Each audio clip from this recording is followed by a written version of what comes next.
All right. Good morning, everybody. I'm Steve Roberts, the West Virginia Chamber of Commerce. You're not going to hear very much from me this morning because we want to tee up the man of the hour, the Secretary of Economic Development, the former president of the West Virginia State Senate, one of the people most responsible for setting the table in a way that allowed this great trifecta of announcements to happen on Wednesday. His time is valuable. We're not going to waste it. We want him out doing more because I know him. I know this is the beginning and not the end.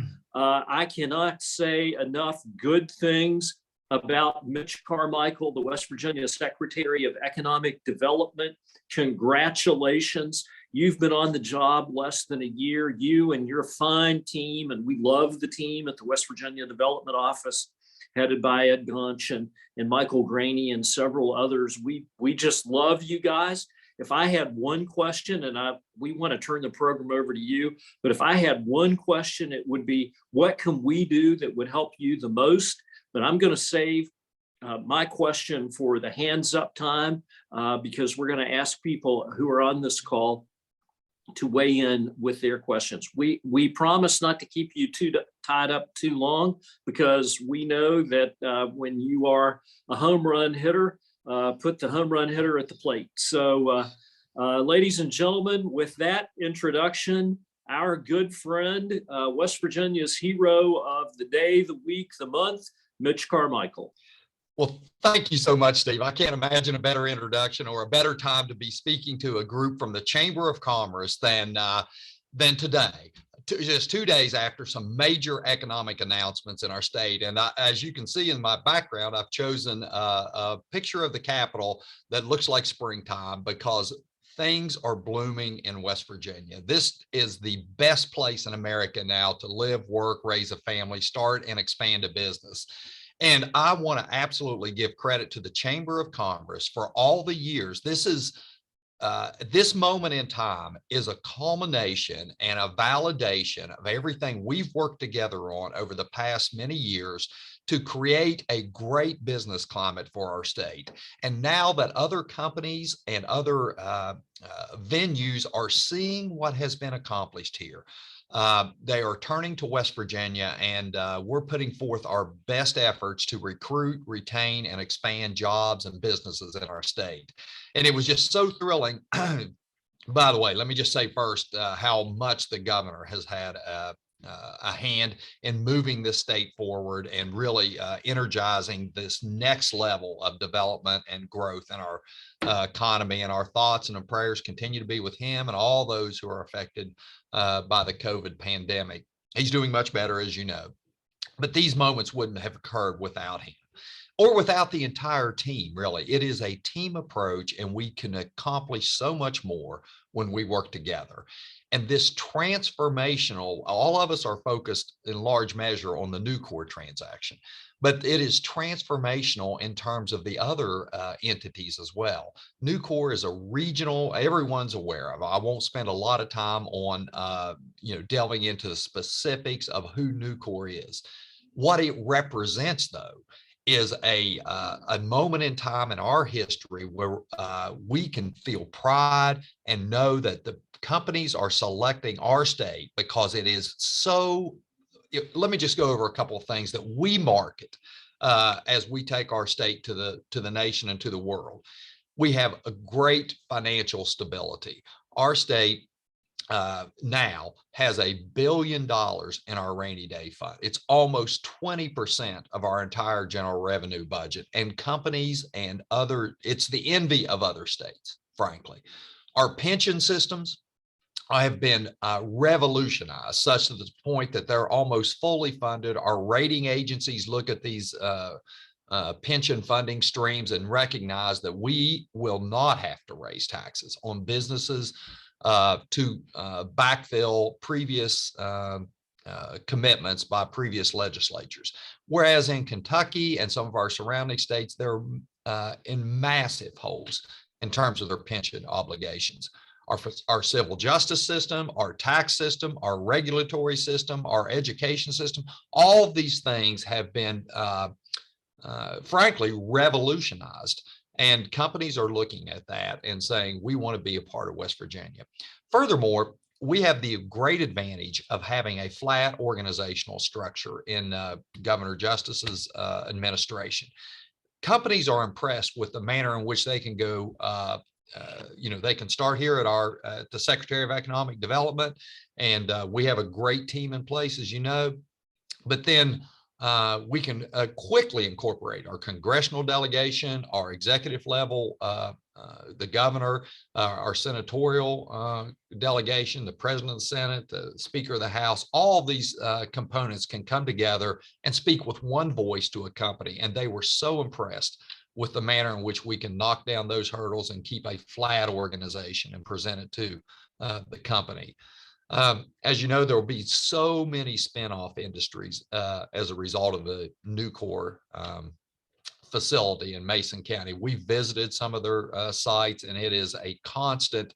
As you're driving up to the site, you see over and over and over spinoff industries, ancillary products. Already, I'll say, in Mason County, we are working with a developer to put in a 200-room hotel in that area. So that's just before the first shovel has been turned on the site. We're already generating interest in spinoff industries. The workforce that we're able to bring forth is a challenge. I'll just be honest. There's a challenge with that. We need to expand our scope and our breadth. The company looks at a sort of a catch area for labor, which is much larger in this region than it is in other regions. And I'll tell you why.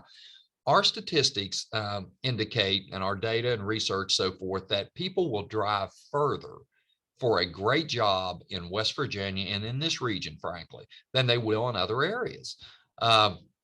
And we have one of the best statistics in America for those who begin a manufacturing career.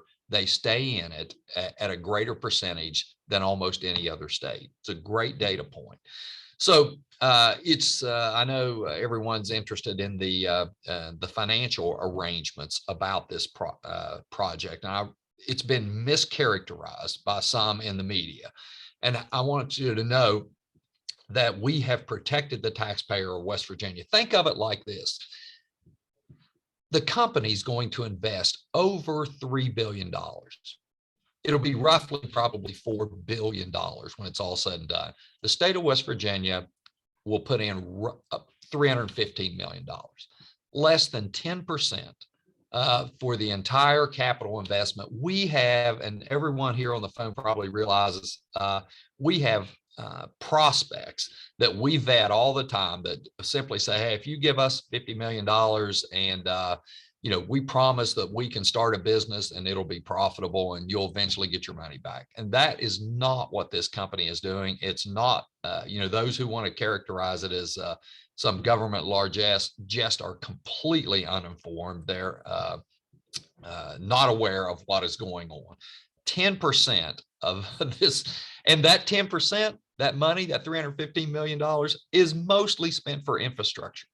So those are the type of investments we would have made anyhow. So it is the taxpayers protected. And furthermore, the money comes in tranches, in 3 different tranches, only after validation that the company has spent their money on the project. So it's funny, I was testifying before some of the committees in, caucuses, and I won't betray any confidences, but I had to say it in front of Nucor that they're only getting 10% of what they're, there's people that get more than that all the time. And so that story really needs to be told. And then the Owens and Minor, Nucor is a Fortune 125 company. Owens and Minor that's going to Morgantown is a Fortune 350 company. I mean, these are world-class, publicly traded, high-value companies. And Owens and Minor will be consolidating operations from 2 other states in Morgantown with this facility for medical device manufacture, warehousing, and distribution. So And then we put forth a good case with them. They'll be expanding in other areas in West Virginia.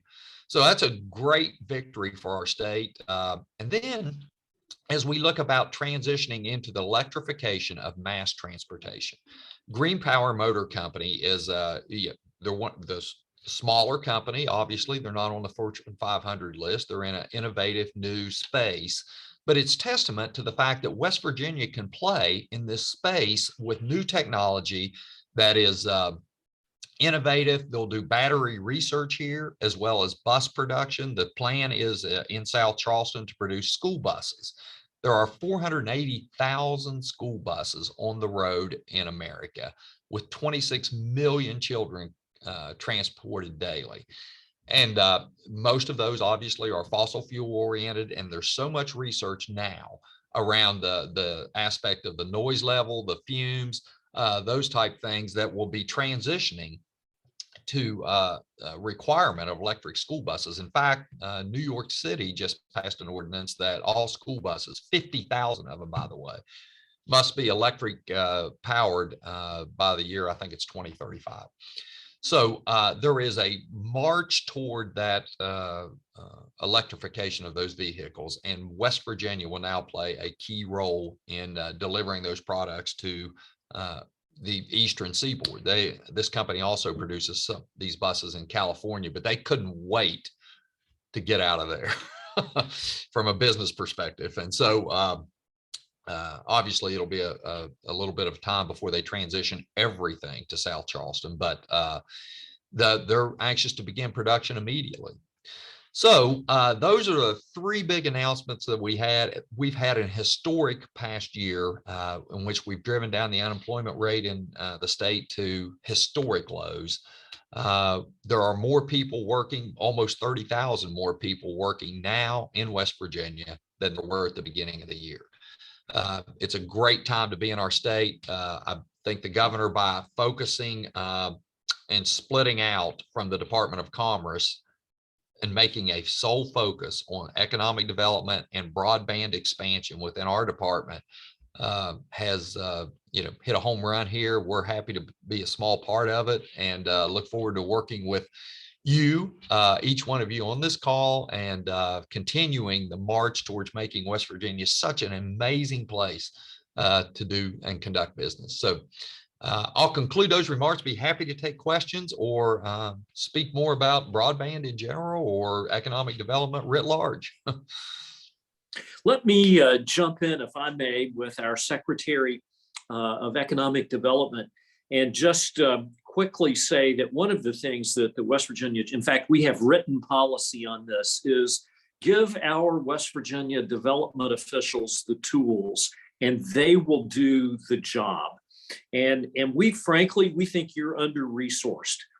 And we have thought that you have been under-resourced for a long time because we have a close relationship with the people in the development office, and we know how professional our West Virginia organization is.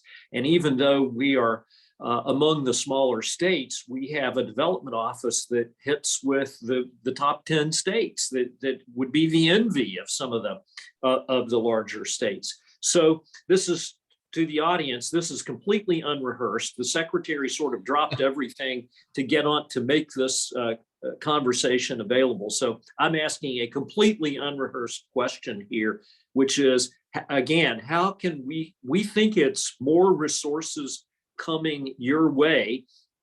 And if I'm not unfairly putting you on the spot, would you care to speak to that for a moment?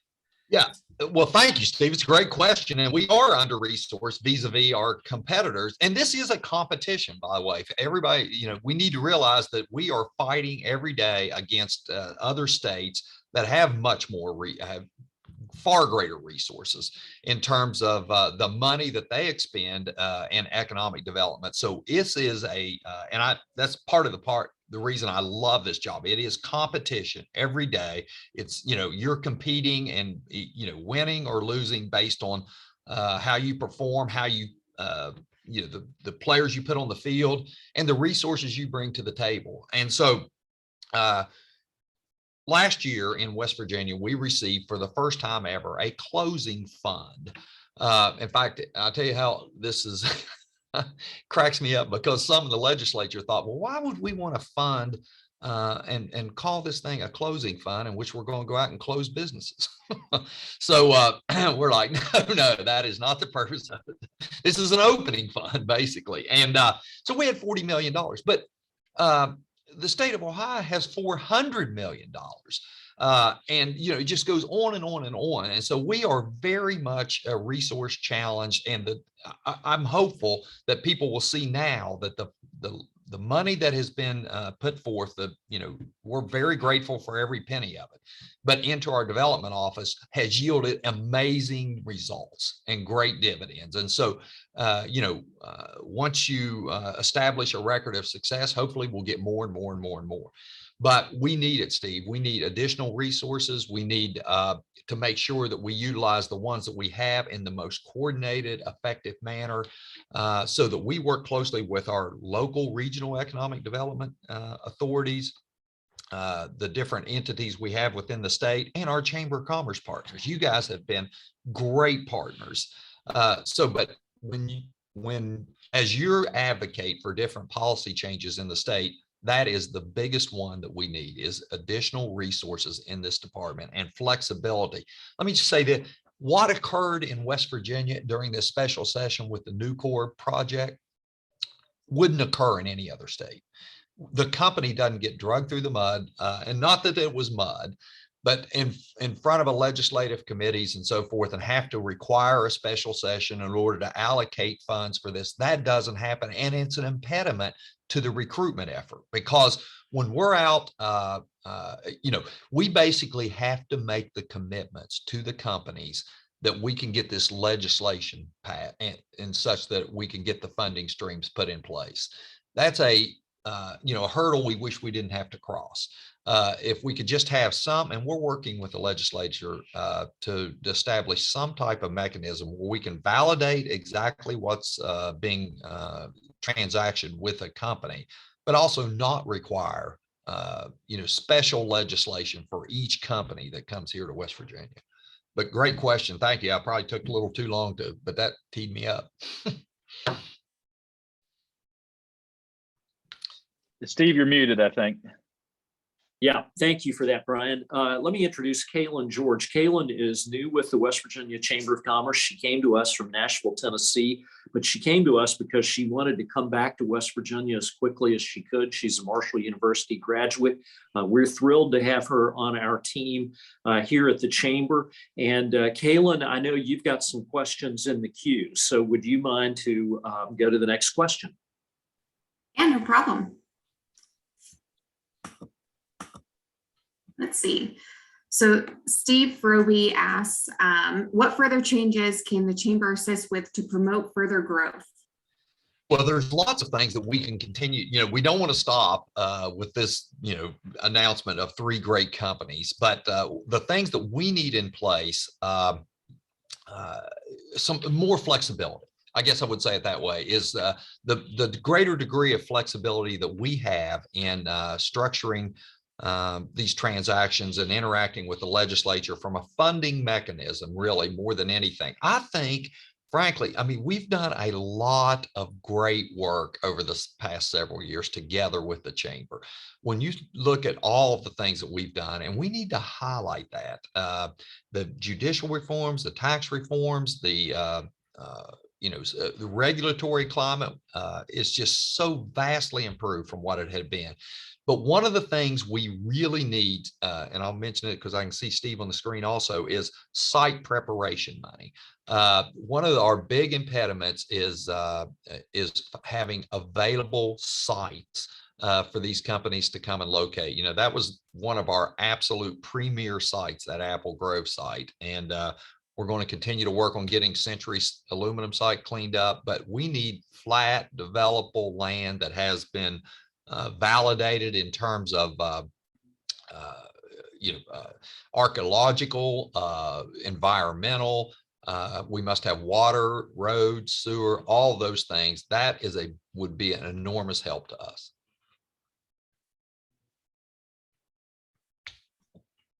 Thank you. We have a question from Caleb Knight, and I'm going to see if Caleb can speak. Let's see. Actually, I can read his question.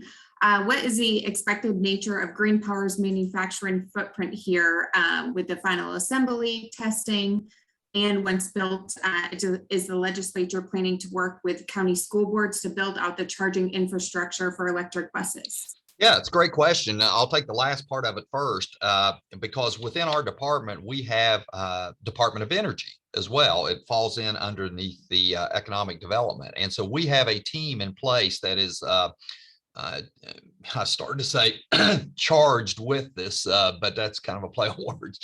But they are responsible for building electric infrastructure out for charging stations and so forth, and pulling down some of the federal programs that are in place to do so. So we have a lady, Kelly Bragg, that is her name, and she's very devoted to that. She met with Green Power, and we're discussing ways of utilizing that charging infrastructure and building it out. But so the previous part of that question, I'm a little bit sorry that I didn't mention this further. Green Power in their MOU must employ 200 people at manufacturing wage rates with healthcare benefits and so forth in South Charleston in the MOU. Their expectation is fully to get to 900 employees. They estimate that it's about an employee per year per bus. And they want to be producing 900 buses a year there very quickly. And let me just highlight this for everyone on the call. Within the infrastructure bills, there is money set aside on a national level for the purchase of electric school buses. That's why this project is so timely and so instrumental right now. So states and school boards throughout the nation will be incentivized to purchase these electric school buses, and Green Power Motor will be a great partner for West Virginia. But it's a substantial number of jobs. Thank you. We have another question about how important is the amendments passage to your efforts in the development office? Yeah, it's very important. The amendment that would give the legislature power to set tax rates on manufacturing equipment and inventory. It is an important component because, as everyone on the call will realize, we had to do a special deal for Nucor in order to recruit them here and make sure that it's in place. And why keep doing these one-offs? If we can solve this problem and solve this issue, we know we're going to get it every time in any major investment. So it's I think it's very important, and the chamber can play such a critical role in its passage, and as well as the fact that we've just I think we can demonstrate to the people of West Virginia that what we're doing is working, that we can and they can get behind the fact that success follows success. And you've trusted us over the last several years on making these changes. It's resulting in great success. So continue down this path.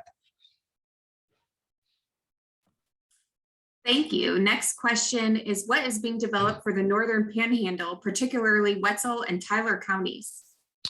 Well, it's I'm going to answer that two ways, because this transaction with Nucor contemplates a northern facility as well. In fact, just to give you a little bit of the background on this, there was a lot of negotiation went in with Nucor because they really wanted to be more northern. But this site in Apple Grove was just perfect for them, but they needed what they call, I've referred to as a transloading facility. In fact, Nucor, as you probably know, is the largest recycler of products in America, maybe even in the world. And so much of the product that they will utilize in their continuous casting system in Apple Grove will come from those markets in the Northeast, and they will be gathered and shipped at their northern transloading facility. There's also contemplation, and they were very clear that they wanted to build additional facility at this northern transloading facility that will produce some other products that they don't really want us to talk about it yet. But so there'll be, hundreds or so jobs associated with that facility. Then all the spinoff industries through Taylor and Wetzel and those industries as well will benefit from that entire stream of product distribution and producing those products. Thank you. We are getting a lot of questions in. Everyone is eager to hear from you. What feedback, if any, have you received from companies considering former surface mine sites for potential industrial development? Yeah, lots. And I tell you what is going on with that industry more than anything is the aspect of solar field development. That has been such a, I've been amazed at how many companies have expressed an interest in placing solar technology and energy production on reclaimed strip mines in particular. So, and then as well as there is an incredible interest with the rare earth minerals. And we have a real effort in recruiting and making sure that those products that are national security issues, frankly, those rare earth minerals, we are so fortunate in West Virginia to have a gentleman who's the world's leading researcher as it relates to rare earth minerals and commercialization of that, in Paul Zimkovich. If you've not heard that name, he's a professor at West Virginia University, very well published, and respected throughout the world, and he's helping bring those markets to fruition. And but the whole aspect of solar field development, rare earth mineral production, and frankly, we're recruiting a company right now that wants to locate a gun ammo manufacturer and shooting range type, and I'm talking hundreds and hundreds of jobs, not just a hunting club. So that's occurring in some of the locations with reclaimed mining property.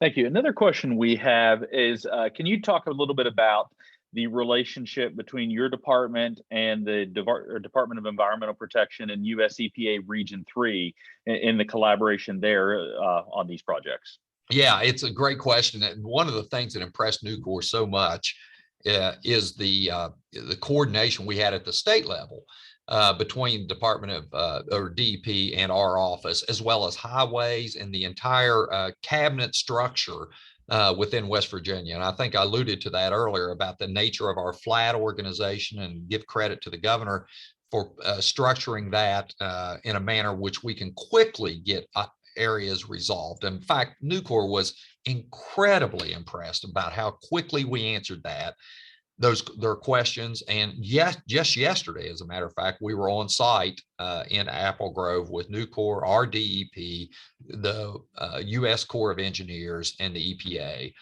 making sure all those components were in place. And so there is a coordination and a level of cooperation I think is second to none in the nation about how we work with our federal partners and within our organizations of state government. So that I can't overemphasize how important that was to the recruitment efforts of Nucor, and I hope we continue down that path.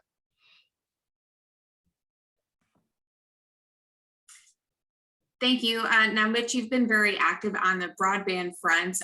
Do you have possibly an update on the successes to date, and what type of work is remaining?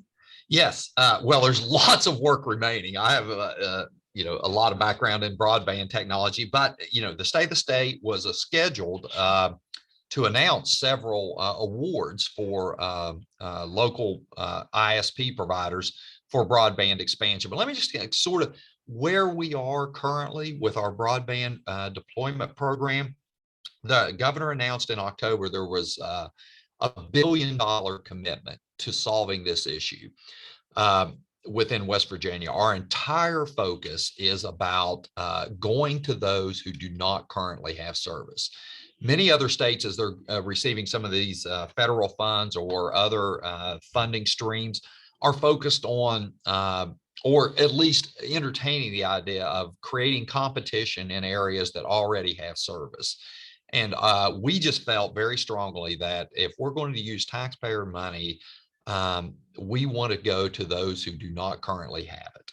And as a result of that, and for those who know anything about broadband, you'll have to build those networks to reach those unserved areas. You'll have to build those networks through currently served areas. And as a byproduct, you would generate competition and connectivity options.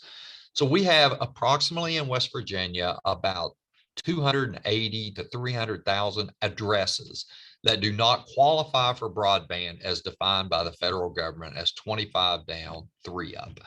And we know where we are so ahead of the rest of the nation is we have been mapping these, putting data maps on top of every address in West Virginia so that we can do our speed test and we know exactly where and who has broadband and at what speeds.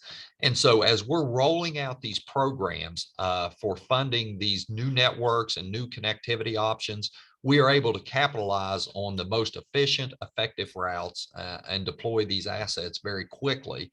The legislature's been helpful, and our office has, kind of helped craft some legislation that makes it easier to deploy these fiber optic cables on poles and in buried rights of way. Just to give you an example, one of the things that was so crazy is the Department of Highways previously would require a right of way to attach a pole or to attach fiber to an existing pole that's in the right of way. So you don't need new right of way. I mean, you're putting an additional very light cable. It's not like these big copper cables. These are, light strands. They're glass.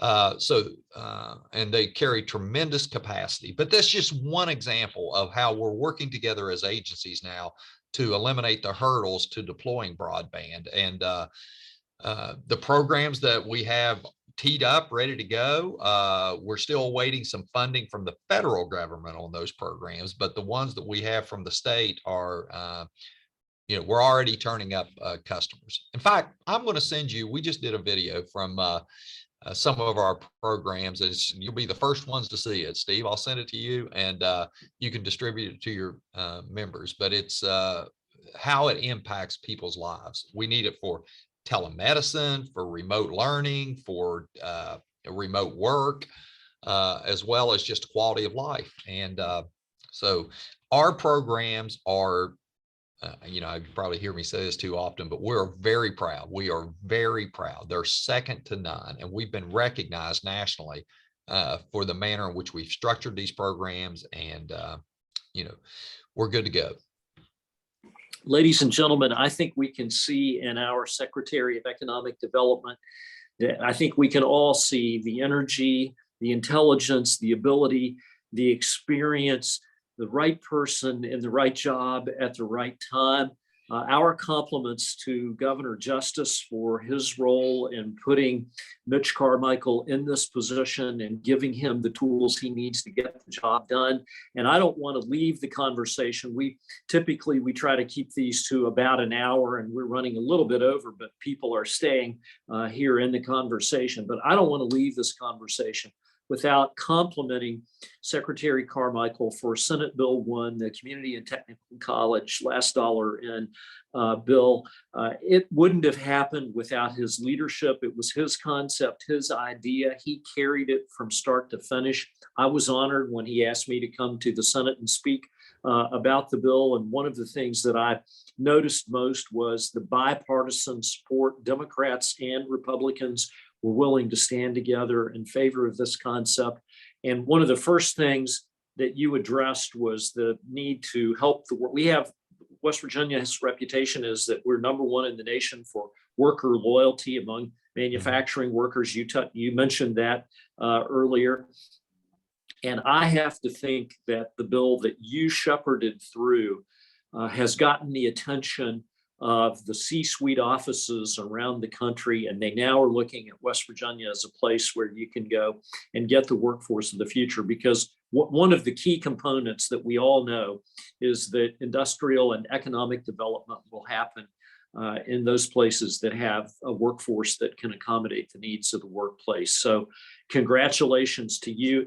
If there's a question in there anywhere, it's my question is, can we now leverage this to go back and say, look, when we do the right things, we get the right results? Well, thank you for those kind words. That has been an incredible program. People have flocked to West Virginia Invest, and we've gotten calls from out other states wanting to structure programs that are similar. And I can tell you that the 3 companies that we announced on Wednesday, all will be participating in that program and utilizing graduates from that program, as well as structuring their training programs with our community and technical college system. And Steve, you're right. The manner in which that affects people's lives, to be able to go back and get a marketable skill set to bring to a world-class employer in a state that they want to live in and work in and remain loyal to those employers is inspirational for all of us. And it's due in large part to the efforts of the chamber in promoting that. So your organization is so respected, and everyone on the call has been so instrumental in continuing the march of making West Virginia a state that is recognized throughout the nation. Well, thank you for those remarks. We thank you very sincerely for that. And people who drive on Kanawha Boulevard in Charleston will soon see a banner up in front of our office thanking you and the governor for this great outcome and all the people you work with at the development office. I cannot say enough about the professionals at the development office. Early in my career, I met some of the people who are still at the development office, and any place I've gone in the country, I have heard about what an impressive group of people you have there to work with. We want to support you. We want to double down on what it takes to make you successful. That's more resource for the development office. That's more site preparedness and ready to go sites. That's more broadband and infrastructure, and it's more attention to the work-ready workforce of the 21st century. So congratulations. This is hugely valuable time on your part. I know we're surrounded by health issues and a pending snowstorm and who knows what else. So thank you for taking time out of your very valuable schedule. We want to carry you around on our shoulders, and we want to give you everything it takes to just keep bringing these in. So thank you sincerely and from the bottom of our hearts. This has been a great week for West Virginia. It has. Thank you so much. It's springtime in West Virginia. There we go. All right. Thank you. Thanks much. Thank you. Thank you, everybody, for joining in and staying with us.